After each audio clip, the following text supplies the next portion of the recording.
ku yëgut coono bi nga leen di teg amul xanaa ku gëmu bëtam mais ñëpp xam nañ ne sonal nga leen ñëpp a ko xam man de honnête man damay nangu dogal lii la yàlla defal nii ku ko nanguwut day sonn parce que sonal nga leen yaa ngi leen indil dalil docteur Ahmad Lo sax bu taxawoon fii ci sa wet nga fët ko bam nooy nepp laa la wax man maa la ko wax man xam naa li ma la wax donc doo seen morom ci benn côté yàlla na la yàlla sàmm te sàmm ñi nekk ci live bi gis naa sama mag bu ma bokk ndey ak bàyyi nga xam ne maa topp ci moom toujours mu ngi lay supporter mooy BTO bii commenté noonu di la wax ne ñu ngi lay gërëm BTO ñoo bokk ndey ak bàyyi yow rek lay supporter yow dong lay suivre mu ngi ci suuf nii di la seetaan waaw commenté na fii sànq ba léegi may gis ay commentaire mu lay ñaanal yow ñëpp la yoreen njukkal nii la ni ngeen ko defee yéen itam ñii may gërëm ñi nga xam ne ñooy sufiyanke yi nekkoon ci suuf parce que soutenir nañ la dooleel nañ la gërëm leen bu baax parce que lii mooy sufiyanke su kenn jàkkaarloo ak ñoom nañ ñëpp taxaw dooleel la parce que ñoom noonu la ñuy def ñoom comme ñoom ñooy nekk ci ay fen te seen mbokk yi di leen dooleel ñin ñi nekk ci ay dëgg nañu sunuy mbokk dooleel jeex na tàkk wasalaamaaleykum wa rahmatullah. waaleykum salaam wa rahmatullah. Cheikh Rafati sa waa ji naxaar tuuti Mouhamed ak benn Achir ki la loolu lañ bëgg leeral sañ benn ñëwal koon bu fekkee seen waaw kay Mouhamed bismillah Mouhamed Ba dama lay ziar bismillah. non asalaamaaleykum wa rahmatullah man dama doon yëg pour giree kii rek Cheikh Ibrahima Fati rek mais maa ngi fee doon déglu bi incha allah maa ngi nuyu kan bi incha allah maa ngi nuyu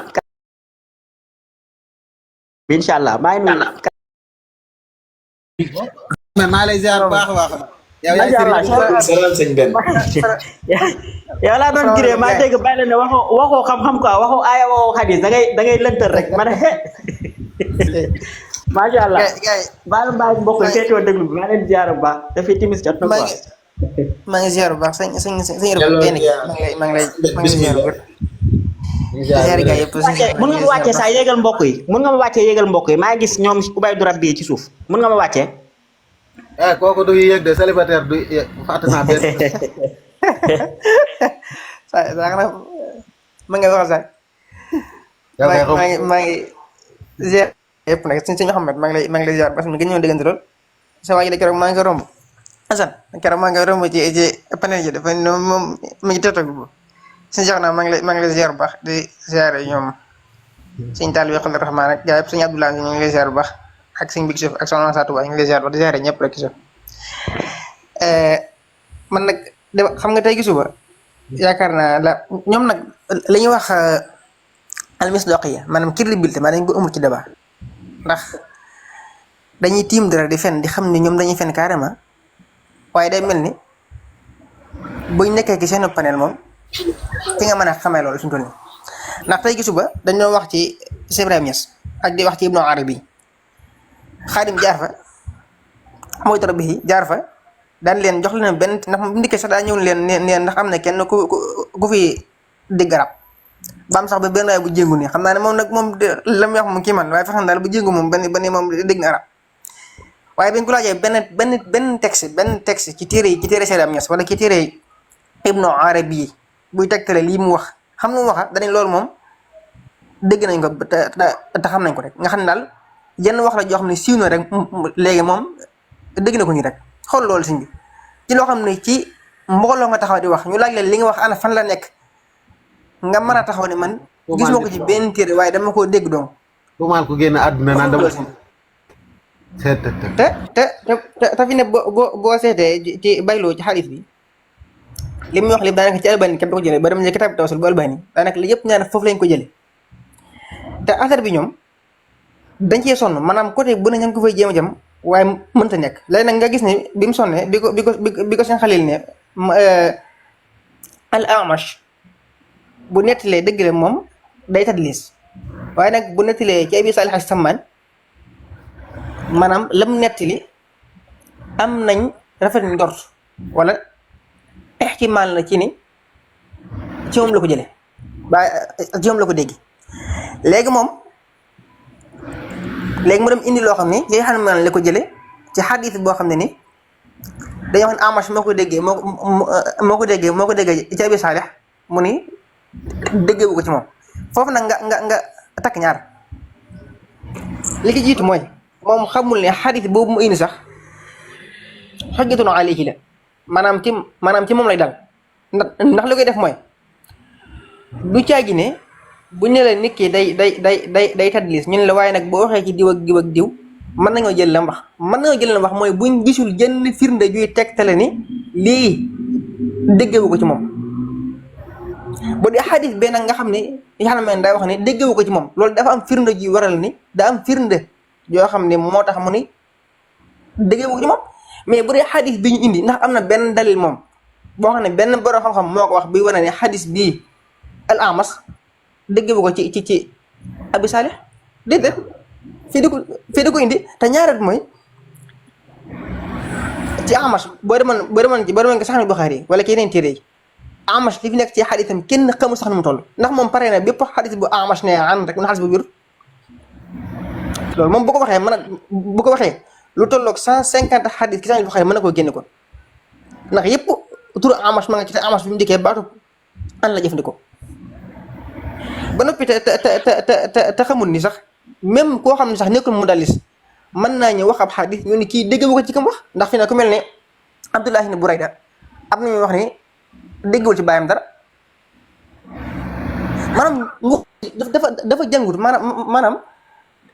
dafa dem ba nekk magum jëmm topp France bi France sax baax na waaye do xam nga nit ki booy wax ci da nga xam ne lii mooy li nga xam. Mais Serigne Bi, ce qu'il a dit sur le tadlis là, c'est faux hein. Il a menti. Le tadlis ça rend pas daif automatiquement. Il raconte n'importe quoi. D'accord léegi fii nit ki léeg-léeg bu ñu waxee te loolu boo xamee ki am ci problème maanaam ñun la diw mi kat ñëpp xam nañ ni maanaam day tadlis waaye bu dee ci diw ak diw la wax mën nañ ko jàpp te ji maanaam ku mel ni al-Waaqidi fi ne bu dee ci xadis dañ koy jàpp waaye bu dee ci siira kenn du ko jàpp ba ci Xafs mi nga xam ni boo jàng alxuraan ci am na ñoo xam ne maanaam ci riwaayam ci la ñuy maanaam sukkandiku yaakaar naa ci la ñuy sukkandiku fi mu ne bu dee ci xadis dañ ko jàpp say fa ci boppam boo xee ci xadis maanaam boo xee ci xadis xadis boobu fi ne mën nañ ko jam waaye bu dee ci siir la wax kenn du ko jam maanaam kii dafa dof ba nga xam ni maanaam Baylo mooy ci dàqa fenn te fi ne li xorom mooy moom ci boppam sax maam day tadlis moom ndax tey ki misaal boo maanaam fi ne loolu mu wax ci Yaxya Ma'in boo ko laajee ne ko ana lan moo tax ba Yaxya Ma'in wax ne xadis bi déggewu ko ci Abi Salih dara mënul ko wax maanaam daa jëkk rek dem tapé Google nii daal di gis ndax man bi mu tapé man xam naa ne léegi moom du doon téere bu mu daa jëkk génne ko nii rek xam naa bii fi mittee bi la ko génnee nii dem moo tax ñii dëgg yàlla léegi dama naan sax dëgg yàlla moom wax ñoom fi ne kii maan la ndax xam naa tamit nag bii dajee boo ragal ndax gis naa bi ñu tàmbalee mu naan ko nañ débat xadis boobu nekk ci musannaf mooy kii yonent bi doy tàmbali gis naa nga xam ne kon mi ngi bëgg a takk mbaal gi fi mu ne kii lillahi moo ñor sama xam luñ bokk de dagg sant rek nguur si maintenant c'est que problème bi mooy gars yi da ngay rus de barki yàlla da ngay rus de da ngay dem ba da nga naan est-ce que ñii ça va ay 300 et quelques personnes di la suivre Cheikh Ibra Faty saa yu wax nga koy dog te yéen bu ngeen di wax maanaam ñu déglu leen ba ngeen teeral ragal gi nekk ci yéen man jaaxal na ma. parce que li ñuy wax mooy dëgg yow li nga wax du mas a nekk dëgg man loolu sama problème ak ñoom maanaam. asalaamaaleykum. la nee naa la waaw Albani. waaw ñoo ngi siyaare di ñaan yàlla mu defal Soufiane jàmm pour Soufiane yàlla boo am jàmm. voilà Cheikh Ibra Faty kontaan nañ trop maam kontaanati nañ. kontaanati nañ. gis nga am na loo xam ne dafa sax ruslu Baylo yow nga génnee Fatiha teg ko naan Ibra Faty taril Fatiha moo lay wan ne amatul fu mu jaar gis nga Ibra Faty wallahi yéen da ngeen xamul Baylo gis nga Baylo lu xeetoog fit nekkul ci moom lu xeetoog fit nekkul ci Baylo billahi wallahi lu xeetoog fit nekkul ci moom yow mënu ma imaginer yow Ibra Faty day toog déglu la nga wax yow ba doyal Ibra Faty bu wax nga dog ko yow nga dem ba amatul fu mu jaar mu génne naa la taril Fatiha moo lay wane ne bëggatul ci débat bi dara waa léegi man li ma jaaxal Baylo mi ngi Sénégal te Baylo bi mu naan day julli ji tàkkusaan te boobu tàkkusaan passé na bu yàgg kon Baylo la doon julli. mu ngi Sénégal kon. mi ngi Sénégal. daa mel ni Casamance la ne loolu ñànkata ngoogu yàgg naa ko. waaw léegi lu muy julli bi mu naan mi ngi julli man maa ngi Sénégal di man maa ngi Sénégal moo tax moom bi mu ne mi ngi julli ji dama ne waaw mais waa ji lu muy julli. ay saay la. parce que boobu sonn na il faut mu dem jëri air sonn na Ibra Faty wallahi man dama bëgg ngay taal sa panel comme ni nga ko taalee nii bind benn texte ci kaw ne waxaa bis bu am fit yéegal billaahi doo leen gis gars yi ñemewuñu leen te dama lay benn affaire man damay sant yàlla man tuuti dama koy wax man suñu borom xam-xam yi nekk ci TikTok bi ndeysaan koo ci tàlloo caméraam da koy taal ne la maa ngi nii mais sa waay ñun nan lañu nag yow nan la nit di toppee kuy làqatu dëgg. yow nan la nit di toppee kuy làqatu Ibra Faty day taal caméraam ne la maa ngi nii loo bëgg ñu détaillé ci mais Baylo taal caméraam ak ku ko ray la yamale kon kooku dëgguwul déjà rek loolu siiñu ko dëgguwul la maanaam kuy làqatu rek dëgguwoo l'islam bu doon tey jii ci làqatu la continuer ba léegi kon ñun duñ koy fekk yow nga ne da ngay wax ci yàlla yow yaa yor dëgg ba pare tax da ngay làqatu ñun lii lañu gëm bu boobaa lu Ibra Faty wax lu dul yoon nga ne ah Ibra Faty moo waxoon li mais yow tey Baylo bu la rombee suba yor biteelu sàngara da ngay xam ne moo doon wax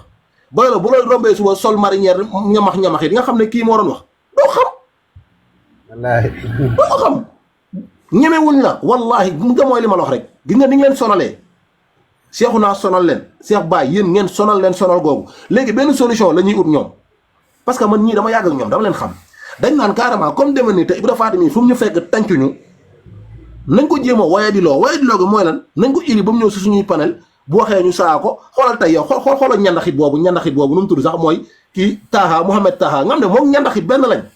bi seet leen waa ji xoolal gémmiñ gi mokk na moom ñandaxit benn lañ mu yëpp naa ay Ibra Faty agaru jaaxal dina xas ñandaxit moom noo koy teg moom ñandaxit benn lañ bi ngeen ñandaxit boo def feeb mu génn moom Mohamed Taha benn lañ wallahi il ne va pas te dire ce que le billahi koo xam ne buy wax da ngay tegee ne man xamul ma koy xoolee sama maam bu jigéen bi jur sama maam bi mu màggetee ba gémmiñ gi dugg ba mu mokk moom Mohamed Taha benn lañ buy wax day mel ni ko amul bëj Céline Diou, mets-moi en grand. Parce que- léegi xool li ma gën a métti xool attaque personnelle yi mu doon def Ibra Faty man loolu ma gënoon métti attaque personnelle ara débat ak attaque personnelle ma teg foofu sama baaraam parce que gars yi bëgg a yéeg bëri na di ñaan yàlla mu defal Sofiane yëpp jàmm xam naa sa mu waay Sofiane yàlla boo am jàmm léegi Ahmed viens Vous laissez un peu de temps après, comme ça, il va expliquer quelque chose. Vas-y, Ahmed. Ok. Par rapport au sujet qu'il y avait tout à l'heure, Ouais. l'un des débatteurs, Baylo là, a voulu faire croire que quand il y a ce qu'on appelle du tadlis, il y a augmentation, immédiatement, on affaiblit le hadith. Le tadlis, c'est quoi? C'est quand le rapporteur ne nomme pas celui qui l'a informé et laisse penser qu'il a entendu le hadith de celui-ci. Il dérive, donc le terme là, on va pas s'arrêter dessus. On l'a appelé ainsi parce qu'en fait c'est... Et on rapporte le mudallas par une formule des formules de l'ADA, transmission, qui permet l'occurrence de la rencontre pour un hadith en particulier. Entre le mudallis et celui à qui il fait référence comme an. C'est-à-dire en fait le an là, c'est pris en compte. Ouais. De même que il a dit. Et ça quand c'est il a dit, c'est encore plus clair. On sait que c'est sûr et certain qu'il rapporte de lui. S'il advient par une formulation explicite comme le sama', comme akhbarani, comme il m'a informé, qu'on ne peut accepter, c'est-à-dire que là, ça sera un mensonge. Et là, en fait, il sera plus mudallis, il sera kadhab. Donc là, ça va affaiblir. Le statut de celui dont le tadlis est avéré, alors qu'il est adl, et qu'on acceptera de lui que ce pourquoi il a explicitement expliqué le tahdith. Pourquoi? Parce que, c'est-à-dire qu'il a reçu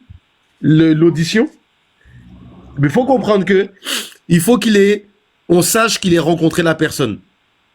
Parce qu'en fait, dans le tadlis, tu vas avoir une situation comme si, un exemple, hein, tu as quelqu'un, on sait qu'il a assisté aux réunions, par exemple, je vais prendre, par exemple, Malik, il a des séances de hadith, et les gens, ils ont l'habitude d'assister à ces séances. Et il y en a un, on sait qu'il a l'habitude, mais un jour, il n'était pas là, et il n'a pas entendu le hadith, mais il a appris de qui il a appris? D'un de ses compagnons. Et il va dire An. Et quand il dit An comme ça, en fait, il ne dit pas qu'entre lui et Malik, il y a quelqu'un. Ça rend pas le hadith faible.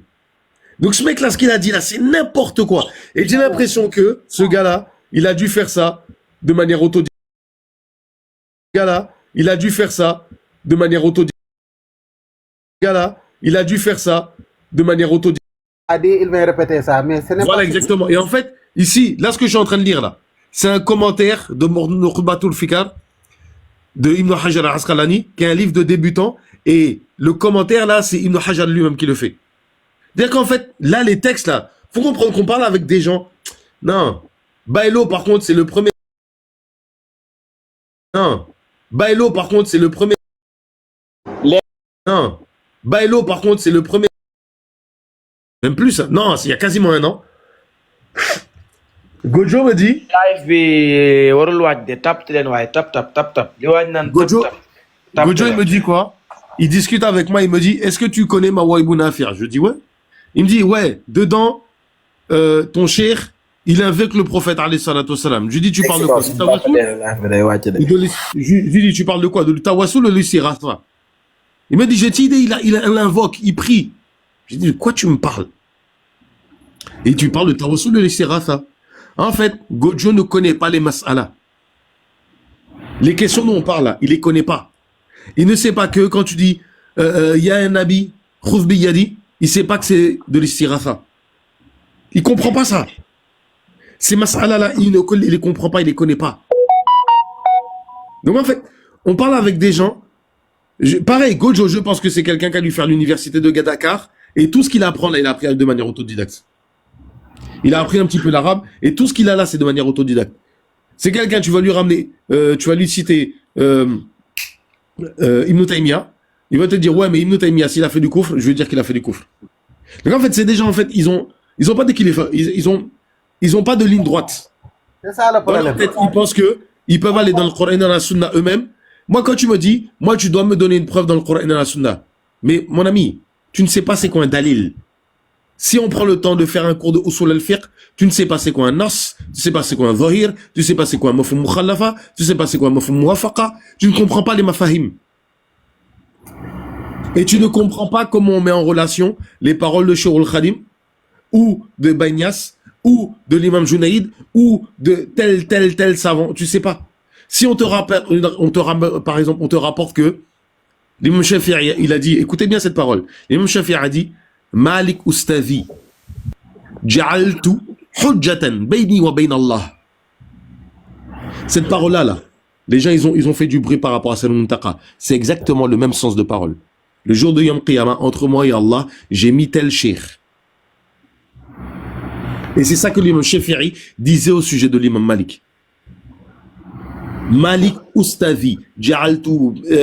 hujjatan bayni wa bayna Allah. Donc en fait, le problème, on parle vraiment avec des gens, ils n'ont pas de culture islamique. Il y a quelqu'un qui disait dans les commentaires, ah, tu crois que ton cher a prié sur l'eau. Mais là, si je me mets à chercher là, dans chez Ibn Jawzi, dans Sifat al-Safwa, dans le chapitre sur les gens de Bagdad, il y a un wali qui était connu pour aller prier sur le fleuve de l'Euphrate et du Tigre. C'était connu. Il était connu pour ça. Donc en fait, les gens, ils nous parlent de choses. En fait, le problème, c'est qu'à un moment donné, d'ailleurs, Bailo, il a esquivé, hein, quand on lui a dit, la question, c'est la possibilité des karamats. La question, c'est la possibilité des karamats. Soit tu les nies, et tu es un mubtadi'a officiel, selon l'ijma' de Ahl al-Sunnah wal Jama'a, voire pire, tu peux être un kafir. Donc en fait, le problème, c'est qu'on parle avec des gens, ils ont un vrai problème. Et pour ceux qui sont du Sénégal, ils ont un problème avec les ulémas de là-bas. Je sais pas qu'est-ce qu'ils veulent. Je sais pas qu'est-ce qui leur est arrivé dans leur vie. Je sais pas si on les a tapés quand ils étaient petits. Je sais pas c'est quoi leur souci. Je sais pas si c'est juste des réactionnaires qui n'aiment pas la société, comment elle fonctionne. Je sais pas si c'est parce qu'ils ont envie de diriger les prières dans les mosquées, mais on leur laisse pas la place. Mais en tout cas, les gars ont un problème avec l'organisation, en fait, de la société au Sénégal. Et ces gars sont très dangereux parce que, au Sénégal, une fois ce matin, j'en parlais, en fait, sur un panel avec des gens. Quelqu'un disait, les pays où l'islam est implanté, les kémites n'ont très peu d'influence. Et ça, il y a une chose, hein, au Sénégal, c'est encore plus qu'ailleurs. Parce que l'influence des tariqas, elle préserve non seulement de l'influence extérieure des Arabies Saoudites, etc., avec les problèmes de terreau, comme les gens y connaissent, mais en plus, avec les problèmes de kémites. Donc ces gens-là, ils sont très dangereux pour la paix sociale. Faut même pas les laisser en fait faire du bruit. Il y en a, j'ai entendu tout à l'heure sur le panel, il était en train de pleurer. Si on était au Sénégal, on se serait fait taper. Mais bien sûr qu'on va te taper. On va te taper dur, bien comme il faut. Tu dois aller en prison. Parce qu'en fait,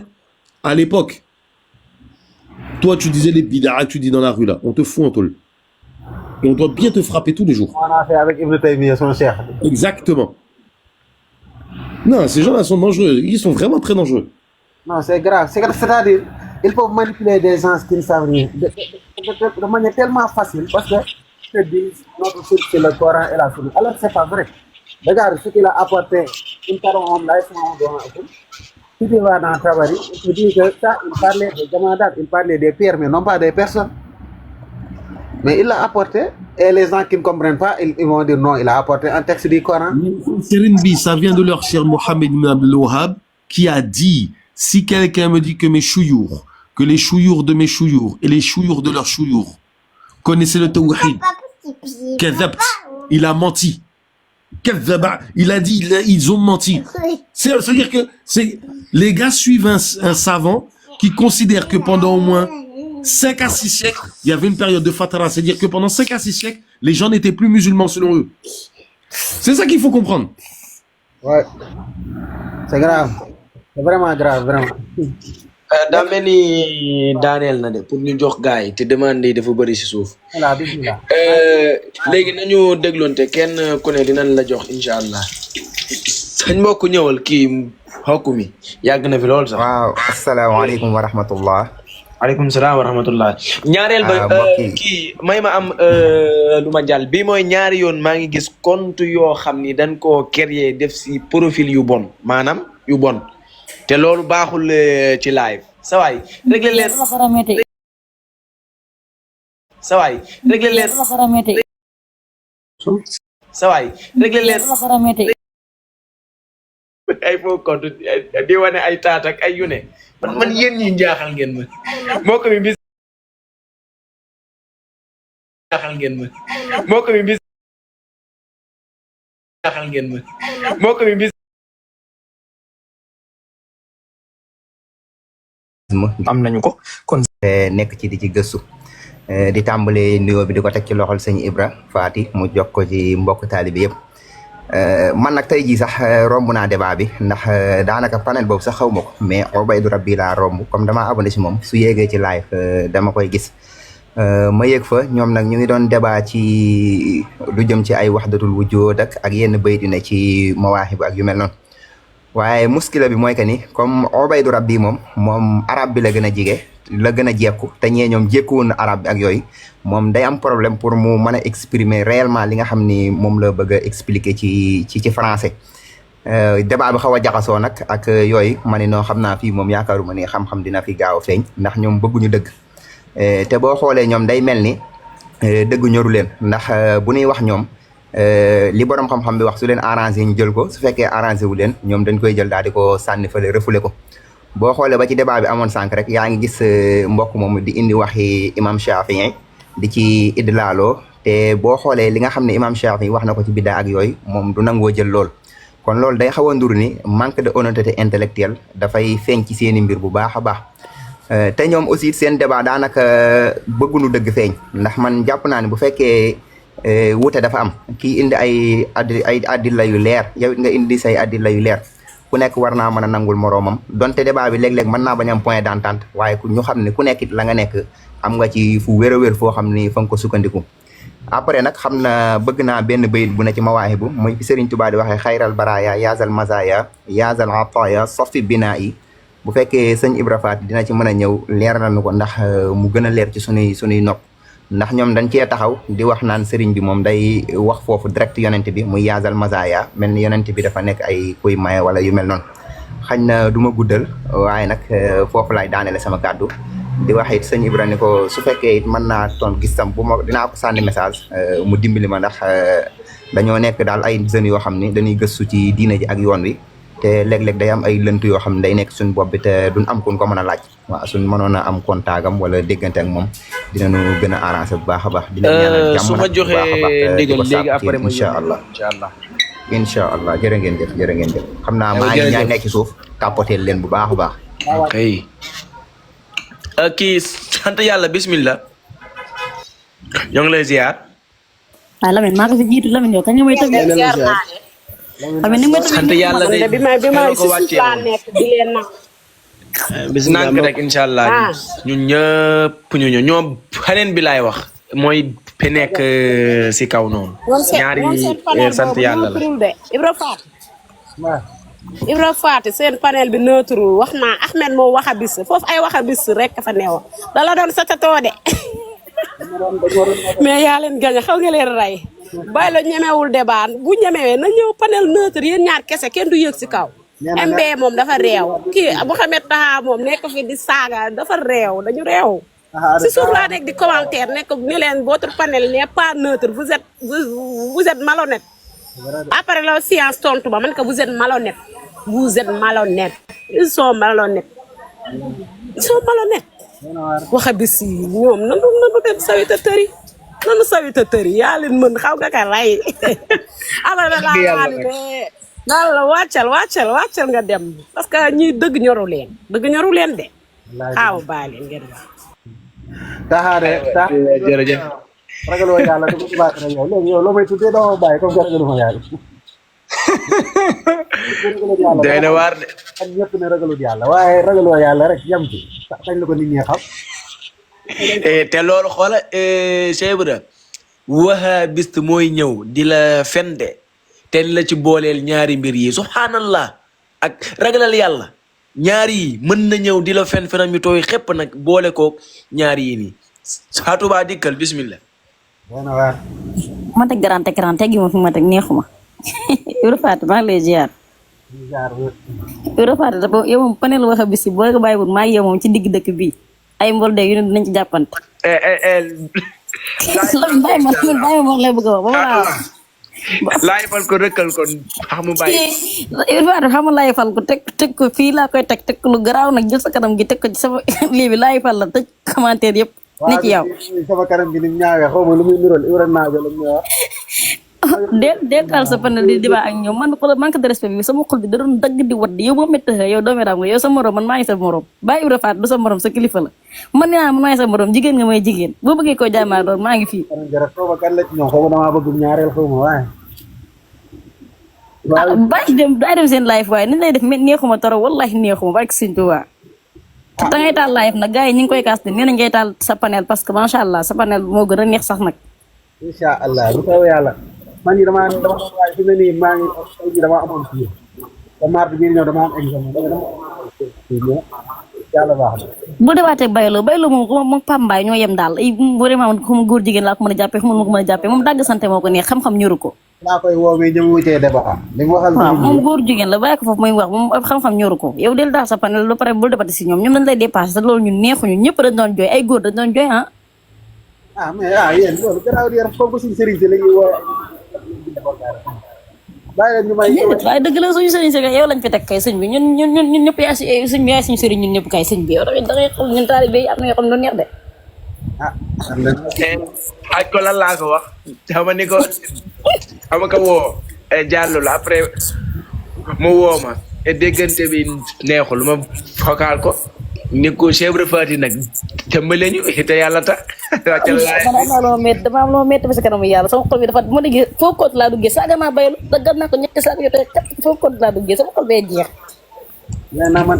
naa bi keroog bi ñu def dafa ndaw si jigéen ndaw si jigéen góor bu jigéen nag loolu bu ñu jëlee ci wax ko foofu di nga wax ak yow ci xam-xam yow bayro yow benn yow li ngay wax moom boo duggee mën na hors sujet ngay wax te moom mooy hors sujet yow li ngay wax lu leer nañ la ñun xam nañ ñëpp xam nañ moom hors sujet la nekk moom nañu torom nag waaleykum salaam suñu seewaa ñëwal seen Cheikh naan xaw kilifa nga ñëw ok salaamaaleykum wa rahmatullah waaleykum salaam wa rahmatullah yaa Khalil Rahman maa ngi lay ziara Lamine maa ngi ziar sa Touba ak mbooleem mbokk yi nga xam ne ñoo fi nekk ñëpp ala kulli xaal ñi nekk ci kaw di teewlu ak ñi ci suuf ñëpp sëñ Khalil maa ngi lay ziar lu bëree bëri bi nga may mbaal nag daa fekk timis gi di bëgg a jot fii moo tax ma wàccaat waaye maa ngi lay ziar lu bëree bëree bëree bëree bëri. ndigal ñu ngi may dégg ah. mooy seen sama mi ngi ñëw. mi ngi ñëw waa mi ngi ñëw. kon dafa bi am na bàjjan. waaw kay. waaw maa ngi lay jaajëfal bu baax a baax a baax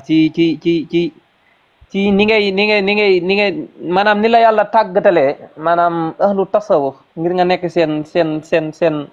seen jàmbaar joo xamante ni da nga leen di nekkal ci terrain bi. loolu moom ñëpp la ci amal njukkeel ndax dafa am lu yàlla dajale ci yow loo xamante ni yombul ci ñu bëree bëri ci ñoom fi ñu woote fépp te ñi ëpp ci ñi ñuy nax daanaka ci làkku français lañ leen jaaree ngir nax leen ci bi ci des itam mooy da nga wane lu rëy ci seen biir panel ñoom man du ma bokk ci ñi lay tere naan la bul demati ci seen panel déedéet mën nga faa dem yow ku mel ne yow mën na faa dem bu dee sama genre gi nga xam ne ñoom ay tàng sign lañ ñoom moom mën nañoo toog yem ci panel suuf yaanki rek luñ bëgg a wax ko fi mais bu dee sa genre gi nga xamante ni daanaka lu leen waaye wax ñu def ko ndox mu sedd sangoo ko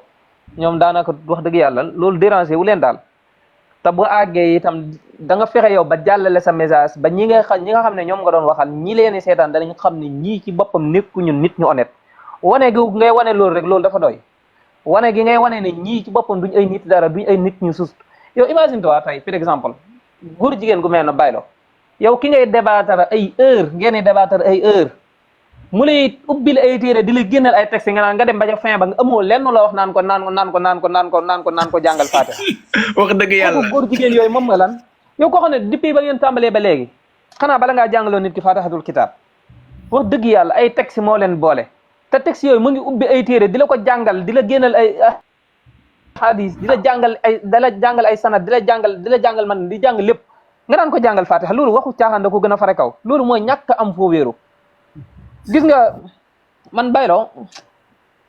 dama am benn sœur bu jigéen benn xarit bu jigéen wala boog sama rakk bu jigéen boo xam ne moo Baylo dañoo xaw a nu ñu waxee ba li ma ko bëgg a wax sax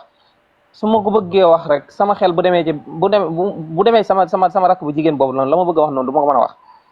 ndax tellement que dama ko koy xaw a xoolee daal ndax dañoo xaw a nuroo nu ñu waxee maanaam jikkoy góor jigéen moo dajee ci moom. bi ñu def mooy ñàkk xam-xam. ok maanaam ñàkk xam-xam paasewul. waaw incha allah kon yow jox nañ la texte bi est-ce que daf cee doy rek nga naan ñu ay nga naan maliku daar kooku majhulul xaal la. yow kay ni fi ngay naan majhulul xaal la da nga fay dellu ci boppam nga xool ka nga xam ne moo wax majhul ñu xool ña nga xam ne ñoom ñoo ko tarjumaan ñu xool ba xam danañ ko tarjumaan ñi dem ci ilmu rijaal mooy ñi dem ci tahzibul kamal wala ñu dem ci tahzibul tahzib wala ñu dem ci misanul i'tidal ñu xool ba xam tarjumaan lañ ko ku ba xam majhulul xaal la waa wala déedéet. léegi benn albani mu nettali ci moo xamante ni moom hadis bi arrangé wu ko ne la kii ci boppam majhulul xaal la nga sukkandiku ci ay waxam léegi dajji waxu Zahabi dajji waxu Ibn Hajar dajji waxu Jamaluddin al-Mizzi dàq waxu ñu bëree bëri waxu Maxlataay ñoom ñëpp nga dajji ko teg na le ci koo xamante ni borom xam-xam ni tarjumaal nañ ko ba bàyyi ko yow kay hadis bi bu la arrangé wul yow kay ñëwal nga naq de hadis bi wala boog bu dee ne yow da ngaa pare pour ne da ngay naq de hadis bi ne maliku daar xaal maanaam majhulul xaal la léegi majhulul xaal la léegi nañ teg téere yi ñi dem ci ilmu rijaal ñi dem ci kutubu rijaal yi ñu xool ba xam moom majhulul xaal la waa wala déedéet lii mooy xam-xam dafay ànd ak logique ba noppi ki koy def itam mu dëggu am honnêteté boo xamante ni pare na pour lépp loo xamante ni yaay nañ ko ci mu nangu joxe la ko wane ne lii kat dama réeré woon nii c'est parce que man dama sukkandiku woon ci waxu Albani da nga sukkandiku ci waxam ndax c'est parce que ne yéen da ngeen a bokk pas-pas gis nga waxu Albani arrangé na ko tey gis naa bi nga koy andalee xadiis istighaasa bi junjal ko ne ko Ibnu Taymiya saxal na ko ci Majmu'ul Fatawa daf na la foral Ibnu Taymiya c'est fou maanaam dafa saaga Ibnu Taymiya complètement maanaam dafa wane ne Ibnu Taymiya du tus ay waxu Ibnu Taymiya intéressé wuñu léegi lan moo tax ma waxee noonu mooy kat na foofu ci boppam daf koo arrangé wul gis nga korog man def nañ ko bi ñu waxtaan man ak moom waaw di tuumaal di waxoon alquran kulluhu shirk ñu ko dëppee sax film Talamsaani waaw Tilimsaani waaw génneel ma ko ci téere Tilimsaani dana ko Ibnu Taymiya siqa la ko waxee dañ koy jël xoolal loolu exactement waaw dëgg la loolu ma waaw kay waaw te gis nga wax jooju noonu ñoom dañ koo gëm c'est parce que ne Ibnu Taymiya moo ko riwaaya moo ko nettali askanale ko Xafifu Diini Tilimsaani te wax ji doo ko fekk benn ci téere Tilimsaani am na ay téere yu ñu xam am na ay diiwaan yoo xamante ne dafay sard ay bëri lan moo tax bañ bëggee tuumaal maanaam Xafifu Diini Tilimsaani di muñ ci ay téereem ñu jukkee fa lu mu waxal boppam mais benn Ibnu Taymiya boo xam ne moo nettali waxu Tilimsaani ci alfurqaan bayna awliyaa rahmaan wa awliyaa shaytaan wala ci bughyatul murtad wala ci majmuul fatawa nga sukkandikoo ay waxam mën koo gëm di ko argumenté woo bal nga bëgg a tuumaal sufiyanke li nga leen tuumaal ba tax docteur loo tabax ci lim ci tabax tuumaal saaga sufiyanke yëpp wane na ñoom dara araamul ci ñoom yow wax jooju nga mën koo gëm di ko argumenté woo yow benn Ibnu Taymiya boo xam ne lim daganal wala lim fatwa daganal ko ci téeréem wane na lu dagal la daf ko amal ay argument ci alquran ak sunna si yonent bi sallallahu alayhi wa sallam am keneen koo xam ne moom gëmee na ko faneen fu bokkut ak ci idéologie bi ko Ibnu Taymiya jàngalee moom mu gëm ko amal ko ay dalil ñëw jox la ko ne la sa sëriñ saxal na ko comme ni ma ko saxalee nga ne ko sama sëriñ boobu noonu sama fausse maanaam du maanaam ay waxam concerné wu ma. bi nekkoon Sexa. léegi non wax jooju sëñ bi dafa waaw sama nekkoon Sexa. tale ko bëgg sañ xaadim naan ka shiqatun indakum wa huwa daifun indana jour boobu noonu dafa taxaw saxal ni Ibnu Taymiya shiqa la maanaam waaye fo jaaxlee rek commencé laa jëm sama fu yi nag. léegi gis nga kii lii defu ko Xalil Rahman man korog bi ñu débat man ak moom paneelu Muhammad bi ma ko waxee indilee waxu Ibnu Taymiya Ibnul Qayyim waxu Ibnu Taymiya dafa wax na ñooñu sax xamu leen yàlla xam ne loolu ñëpp ko dégg bi ma ko indilee waxu Ibnu Taymiya waxu Ibnu Qayyim indil ko lim nettalee ci Ibnu Taymiya indil ko waxu Bazzar daf na ñooñu xamu leen ñooñu ñëpp xamu leen paneelu Muhammad laa la wax de xaw ma yéen a ngi koy fàttali comme déet dana ñooñu xamu leen te bu ëllëgee moom mooy delluwaat ci ñoom ngir mën a argumenté wa seeni wax léegi imagine toi tey man su ma ne Sëñ Tuubaa mooy sama kilifa ci diine moom laay roy kooku fas yéene ma wuuteeg moom ci dara même waxam su ma ko comprendre sax damay xam ne man damay tuumaal sama bopp da romb ko fa jàll xam ne lu mu wax rek am na fu mu ko rek ñun dañoo am ay kilifa moo tax mënuñoo bokk ak ñoom dara léegi ngeen ñëw ci Ahmas ñu ne la Ahmas dafa bokk ci mudallisi boo demee ci tabaqaat mudallisine yi da ngay gis ne ku mel ni Ibn Hajar wala ñeneen ak ñeneen danañ koy boole ci seeni tabaq léegi ñu ne la moom de bu nettalee jëlee fii bu baax kooku moom dañuy wóor ne xadis bi moom xadis bu wóor la bu fi defee ana ndax dañu xam ne kii mu junj fii diw mi lay waxal léegi Ahmas moomu yow nga xam ne seqa la démb maa ngi koy wax benn cedd maa ngi naan la foo dégg ñu ne la diw mu dallis la rek kooku daa fekk na seqa la ba pare maanaam nga ne diw seqa la waaye téewul mu mën a nekk mu dallis ndax mu dallis googu daf koy def ngir lan rafetal xarisam wala ngir moom mu wane ne moom kat dafa am ay sëriñ yu bëree ba tax mu nëbb turi wala sax tur woo kam i nettali ne wala mu ne jëlee naa ci nangam joxe ko comme beneen façon tur ñu ne Malik liñ gën a xam mooy Malik ibnu Anas waaye mu daal di ñëw daal di nettale an abi Abdallah mu ne maa jëlee ci abi Abdallah comme wax na Malik la ci jublu mais ci mustalax yi ñuy utiliser ci biir ci biir ilmu rijaal wala ci biir mustalahul xadis su ne abi Abdallah ki xam ni ñu utiliser turu Malik ci biir ci xam-xam bi da kooku day mën naa bañ a xam ne Malik lay wax googu mu ko wax noonu loolu tekkiwul ne ci Malik la ko jëlee mais daf koy wax ngir duufal ne moom am na ay sëriñ yu bëree bëri jàngee na ci ñu bëree ñii def mu dallis ñëpp ay siqa la ñuy doon waaye nag heure buñ préciser leeral na diw mii heure bu jëree ci diw mii ak donte mu dallis la waaye bu defee xanaa ci diw mii boobaa moom xadis boobu moom xadis bu wér la léegi yow jox nañ la xadis boobu noonu yow kay duggal ci téere yi am ngeen ay delluwaay li leen boole nee ngeen mooy lan atiu allaha wa atiu rasulahu ulil amri minkum fa in tanaza'tum fi shay'in farudduhu ila allahi wa rasulihi in kuntum tu'minuna billahi wal yawmil akhir zalika khayru ahsanu ta'wila topp leen yàlla ak yonent ak ñi méngoo mbiri diine ji ci yéen ndax benn borom xam-xam boo xam ne faqih la est-ce que da ngeen di dellu ci moom ngir ko mu lijjanti leen déedéet doo leen ci dellu ndax loolu yitteelul fuqahaa yi ndax da ngeen di dellu ci koo xamante ne ab usuliyun la loolu yitteelu leen du seen mbir ndax da ngeen dellu ci koo xamante ne benn Ibnu Malik boo xam ne maanaam la muy lijjanti mooy wàllu grammaire arabe mooy naxwu doo leen ca dellu fa ngeen di dellu mooy fan mooy ñi nga xamante ni ñoom ñooy muhaddisin yi nga xamante ni ñoom ñoo taalif ci ilmi rijal ñoom ñoo taalif ci asmaul muhaddisina ñoom ñoo taalif ci maanaam mudallisin yi ñoom ñoo taalif ci tabaqaat yi ñoom ñoo taalif ci tabaqaat yi maanaam muhaddisin yi ya ci ajoog yu demee ni taalif ci mustalax ak ya ci aju foofu ngeen dellu léegi dellu leen ca misaanul i'tidaal léegi dellu leen ci diw dellu leen ci diw dellu leen ci diw ba mu jeex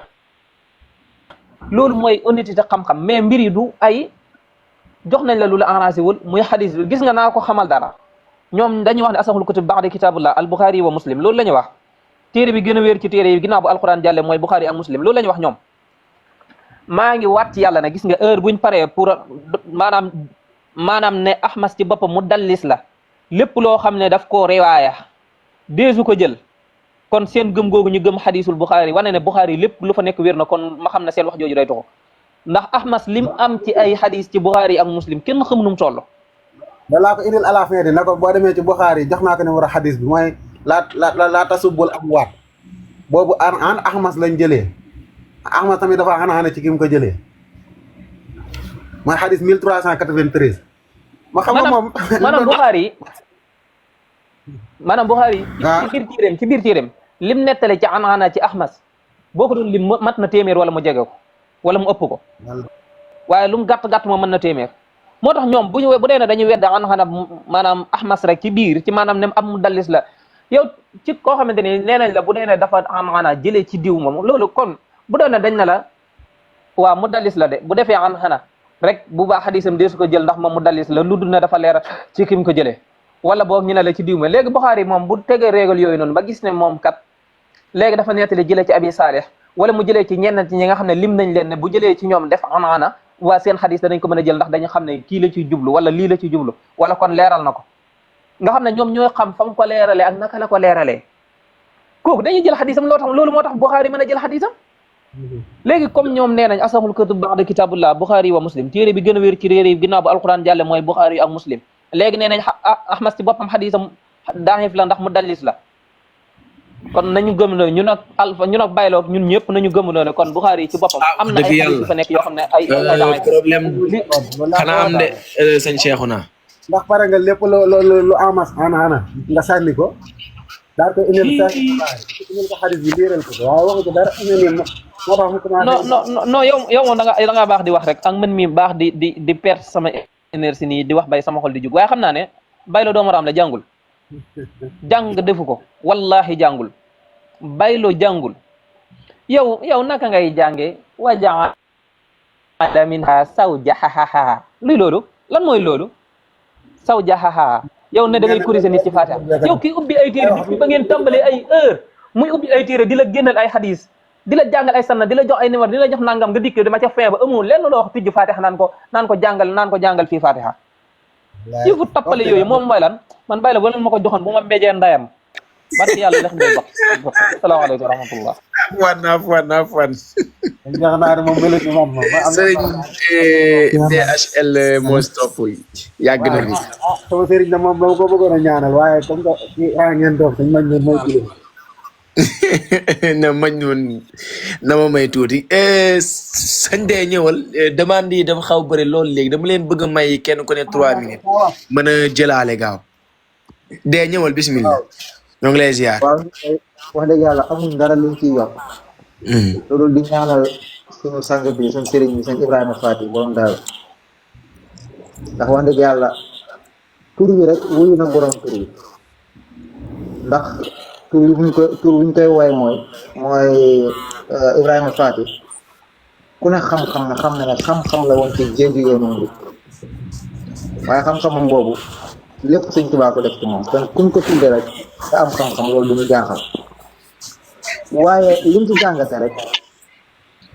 aaya bi suñ borom doon nettali te suñu maam Ibrahima ak nangu alam tara illa allazi haaja Ibrahima fi rabbihi an aataahu llahul mulka is qaala Ibrahima rabbi allazi yuhyi wa yumiitu qaala ana uhyi wa umiitu qaala Ibrahima fa inna llaaha ya'tii bi shamsi minal mashriqi fa'ti bihaa minal maghribi fa buhita allazi kafar xam nga fu mu mujjee moog bayloo fa buhita allazi kafar wallaahu laa yahdii qawma zaalimiin ñoom bu xaabee ya fa nekkoon ñoom moom wallaahu laa yahdii qawma zaalimiin kon xawmun lañu mbooloo lañu léegi Namrud fu mu mujjee Ibrahima kii daal jël leen ko dugal ko lakk ko te ngeen continuer ci seen programme bi ngeen nekkoon ban demee ba sonn ca Xalil lu wax wàcce leen ko te wéyal li ngeen nekk kii day taxawaal ndax li kenn mënta comprendre nga ñëw am kuy wax ne Xadir rey na nit te tegu ko fenn yow nga ñëw ne Xadir teg na ko fenn ndax bi isnillahi la ko def ci ndigalul yàlla Xalil ñëw ne la waa léegi lana tax sama sëriñ bu bindee ne yàlla may na ma dara nga ne loolu warta mën a nekk léegi yow loolu naka lañ ko mën a comprendre foofu moom am na problème parce que nangul na ne yàlla mën naa digal nit mu def waaye mënta dàq ci jotaay bi ne yàlla mënta may nit waaye ñun loolu du ñu bett ci bayloo du ñu bett ci wahabiya ndax ñoom nii rek lañu mën a mel nit ñi kontaan waaye mënuñoo mel neneen lu nii waaye ñoom bu fekkente ne xam-xam moo leen yor akuk dëgg kiy wax bépp preuve lu mu wax prouvé na ko devant le public yow lépp looy wax nanguwoo taal sa caméra da nga koy teg ci sa xel mu sell man wax dëgg yàlla wàllu xadis moom xawma ci dara man samay sëriñ ñoo xam man di leen déglu waaye képp ku am xel di ko jëfandikoo di nga xam ne débat bi mënutoon mat sax lu mat 20 minutes parce que débat bi ku ko gis xam ne du luy dem ndax ñaar bi ñu séqee mbir kenn ki bëgg mu baax bëgg koo sàmm ba nit ñi jariñoo ko kenn ki taxaw pour yàq ko te ñi koy yàq ki taxaw pour yàq ko am na ñeneen ñu koy jàppale ci yàq googu loolu du sotti moo tax gis nga ñii suñ borom rek moo xam seen mbir moo tax yàlla ne maa faral naa fi kitaab mi say téere bi bàyyiwul dara wallahi mbon gi ñu nekk ak nii ñu sewale xam-xam ak ni ñuy sewale boroom xam-xam lépp alxuraan dal leeral na waaw sëñ Ibrahima ñu ngi lay ñaanal yàlla guddal soo fante wala say cër yow ak suñu sëriñ boobu Xubayb Rabbi Njaay ak sëñ Seexuna mi fi jóge yéen ñëpp yàlla na yàlla defal leen jàmm defal leen tawfiq ci barke Seexul Xadiim ak sama sang bi dox bu xelu ñu ngi koy siyaare bu baax Mbàkke jërëjëf jërëjëf waay jërëjëf macha allah sant yàlla bismillah ñu ngi lay ziar nga trois di la ziar ñu ngi ziar ñu fekk ci kaw ñëpp ziar Xalilu Rahman man nag dafa am lu ma jaaxal maanaam li diggante tasawuf ak wahabis maanaam li ma jaaxal mooy ñan ñooy waa ahlu sunna loolu moo ma jaaxal wax damaa gis ne bu fekkee ci wàllum jàpp ay sunna nga ci ay farata nga ci bu fekkee wàllum julli ay sunna nga ci ay farata nga ci ak yeneen yoo xam ne yu ñu sopp la léegi damaa gis bu dee ñi nga xam ci tasawuf lañ ne dañ koy matale bu fekkee maanaam ki nga xam ne wooye na boppam sunna da ko war a matale léegi li wax indi différence boobu laa bëgg a xam ci maanaam ñi ñooy ahlu sunna ak ñi ñooy waa tasawuf loolu laa bëgg a xam loolu lu ma jaaxal la loolu daal laa Xalil say Xalil wooyul mais ñoom est-ce que ñoom ñooy waa ahlu sunna sax ñoom dañu tourné carte bi laa yaakaar de sëñ Xalil est-ce que jàppul léegi bàyyi ma joxaale ma junoon mu mën la ko leeralaal incha allah. ñu ma bu fi nekkee ñu ma jël kàddu. ndeysaan sëriñ dof bu xelu. yàlla na nga am ñaareel waxal amin. yéen ñii daal maanaam ab soxor la daal. yéen ñii ab soxor la ñun ñi takk gul sax ngeen ñëw fii di ñaanalaate ay ñaareel daal wax dëgg yàlla daal. man ñun bismillah waaw ñoo ngi lay ziar. asalaamaaleykum wa rahmatullah. waaleykum salaam wa rahmatullah. maa ngi leen di nuyu di leen ziara di nuyu seen Ibra Fatim di ko ziar baax a baax a baax a baax di rafetlu débat bi nga xam te moom la doon def ak yambar moomu bon donte yàlla daa dogal mu raw nu waaye ñu teew ci commentaire yi rawatina sunu sëriñ boobu wàcc léegi sëriñ Cheikh naa ñoo ngi koy nuyu baax di ko ziar daanaka xamee nañ ci li nekkoon thème bi maanaam li nekkoon mawdu bi nga xamante ni moom lañ doon débat di nuyu taalibi Xalil maa ngi lay nuyu baax a baax a baax a baax di ziara it Baydoo Sagri Ibnu Taymi maa ngi ko ziar si Moustapha maa ngi lay ziar nat bu maa ngi lay ziar baax yaa salaam ak sant ak suñ digal yow sa ñaan gu nga ñaan Ibra Faati moom doo ko gaaw a dégg mu la amin bul waxee amin rek xamal ne am na ku génn néeg bi. moom téléphone bi gis nga daal sax. mbokk bul waxee amin rek xamal ne daal waaw xamal ne am na ku génn néeg bi xamal ne am na ku génn néeg bi léegi. mbokk sant yi nga yàlla xamante ni moo dina la ko leeral incha allah teewlu ko. waaw bu fekkee mbokk mi nga xamante ni moo doon laaj ci wàllu ahli sunnat wal jamaa kooku mustalax la maanaam mustalax la mooy aw waxin la woo xamante ni yàgg na ñu di ko wax ci siècle yu njëkk yi ci 3e jëm 4e ci lañ tàmbali di utiliser mot boobu ci aw nit donte sax jiit na ko tuuti am ko daan woote woo waaye ci 3e siècle jëm 4e bi nga xamante ni firaq yi gën naa tar ñiy woote woo sunna gën a tar boroom xam-xam yi càmbar ñi nga xamante ni dañu nekk moo dëppoog la saxaabatu kiraam ridwanullahi alayhim ajmain nekkoon te yonent bi alayhi salaatu salaam bàyyi woon leen ca boroom xam-xam yi daal di jël ñooñu ne ñii ñoom la ñu tuddee ahli sunnat wal jamaa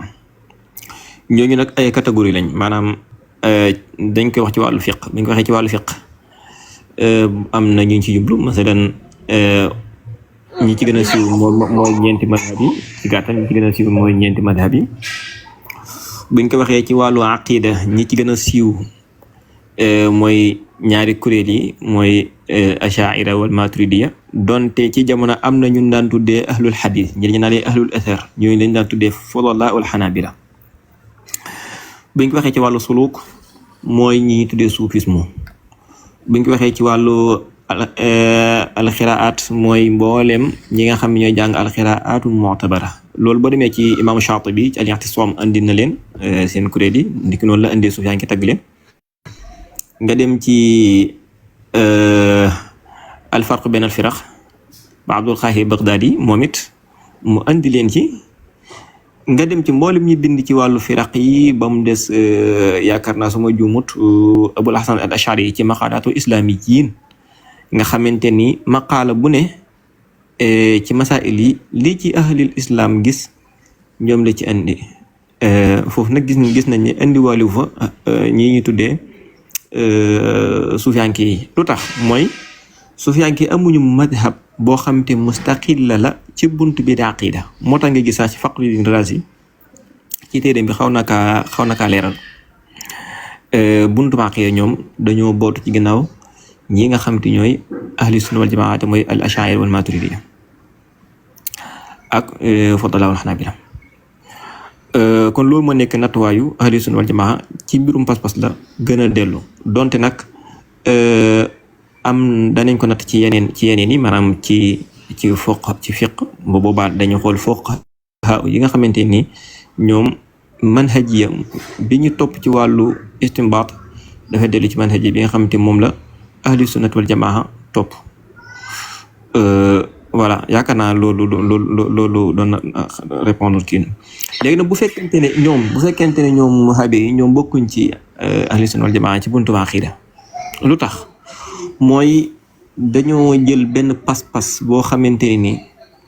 ñoom seen bopp seen kilifa yi amul kenn ci ñoom ku ko mën a layal jëlee ko ci saxaabatu kiram ridwanullahi alayhim ajmain amut mooy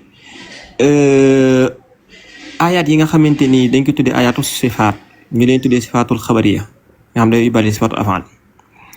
ñu koy àtte di ko xam ne ala zahir loolu musul sax ci salafu saalix téere yi ñu gis gannaaw salaf kay tàppate leen ñu askanale ko aw nit téere yooyu wéruñu boo ci topp da nga gis ne seen yi dafay am ay majaahib lu mel ni naqdu darami yii de am ay manakir maanaam seeni téere yi bopp dañoo wérul téere yu wéruñu yenn téere yi ñañ koy askanale seen pas-pas li ñi ci nettali gis nañ ne wuute na ak loolu masalan boo jëlee al ibana bu imam Abul Hasan al Ashari boo jëlee maqalaatu islam yi day daaji ibana nga jël yenn version ibana yi di daaji ibana yi nga jël ibnu Ashaki ci tabyinu katib mufti li mu riwaay ci biir ibana di dajjiwaat jëmi ibana bi ñu gis ñoo xam ne kon ay loxo fawee na ko kon ñoom téere yi ñi askano yi ñuy jëlee sukkandiku yëpp benn wéru ci même Ibnu Taymiya sax ci Majmu Fatawa volume 10 bi saxal na ne salafu saalih daawuñu dugg ci prix yi waaye la Ibnu Kathir wax ca volume 11 ba ca tafsiram ba ci volume 3 ba summa stawa ala al-arsh ba mu koy firi naqalu ci salafu saalih ne ñoom ñëpp dañ daan wax naan amiruha kama jaat te ci ne wa zahirul mutabadilu lil adhani man fi nu ñu wax sax moo ko latuma texte bi de subhanallah ya allah dana desiwaat waaye te ci ne zahir bi nga xamante ni moom la baat yi di tegtale nii ci kaw kooku dañ koy dàqal suñu borom bi subhanahu wa taala man fan anillahi subhanahu wa taala man fan anillahi subhanahu wa taala léegi dama fa am benn question may nga ma ko léegi maanaam ñoom dañuy yooxu daal naan salaf rek te foofu noonu Ibnu Kathir maanaam dafa saxal ni moom maanaam na mu koy feree daf ci dox comme na ca waa salafu saalih daan doxee daal léegi ñoom nag ñëw soppi firin ndax ñoom tamit tañu topp waa salaf tamit loolu tamit jaar na leeral daal ndax moom sonee wa huwa imruha kama jaat ni waa salaf nii lañ ci daan doxee ñee nag ñëw di saxal yàlla ay loxoog ay ma nga sa kaw toog farank ku laay ak ñeenti xaaraam ak tooy na waar daal loolu moom leeral ma ci tuuti waaw ñoom dañuy dàq li nga xamante ni mooy tafwid te salaf dañ daan tafwid loolu ma ko wax lu bari salaf dañ daan tafwid mooy lan mooy ñoom dañ daan tafwidu maana def tafwidu kayfiya salaf dañ daan def tafwidu maana def tafwidu kayfiya ñoom nag dañuy dàq tafwidu maana te Ibnu Taymiya ci boppam ci Majmu' Fatawa ci volume 4 bi nee na li wér ci salaf mooy daawuñu dugg ci tafsir bi wa dalilu ala anna madhabahum ma dakarnahu annahum naqalu ilayna alquran alazim wa axbaara rasulillahi sallallahu alayhi wa sallam naqla musaddiqin laha muminin biha dégg nga àgg na ba naan wala shakka fi sidqi qaidiha walam yufassiru ma yataallaqu bi sifaati minha wala ta'awwaluhu gis nga wala shabbahu bi sifaati maxluqin mais ñoom ñii nii di la ñuy def mi ngi ko wax ci volume 4 bi ci page 8 ci xasaba taba'i maanaam tabaa bi ma yor man nga xam ne kon salaf ci boppam ñoom musuñoo wax ne yadullahi bi maanaa aljaarihatu musuñoo wax aynullahi bi maanaa alxadaqatu musuñoo wax ne saaqullahi bi maanaa aljaarihatu musuñoo wax ne janbullahi bi maanaa aljaariha bam jeex waaye luñ daan wax mooy danaan yadullahi daal ki rombu jàll duñu taxaw ci firi bi musuñu wax ne arrahma ala arsi tawa daa di ne ala zahirihi wala ala zahiriha alhamdu ala zahiri musuñu ko def kon musuñoo dugg ci maanaa yi nuñ daan def ba tey it Ibnu Taymiya da ci yokk ne wala ta'awwaluhu maam musuñu ko ta'wil kay am na ci salaf ñoo xamante nii am na luñ ta'wil waaye nag la gën a siiw ci manhaju salaf mooy tafwid ak ku mel ni Abdullah ibn Abbas ta'wil na tey ci salaf la bokk ak ku dul moom ci saxaaba yi yow ma yëg safaan saaq Abdullah ibn Abbas daf ko ta'wil boo demee ci at-Taysiru fi tafsir bu nu mu tuddati subhanallah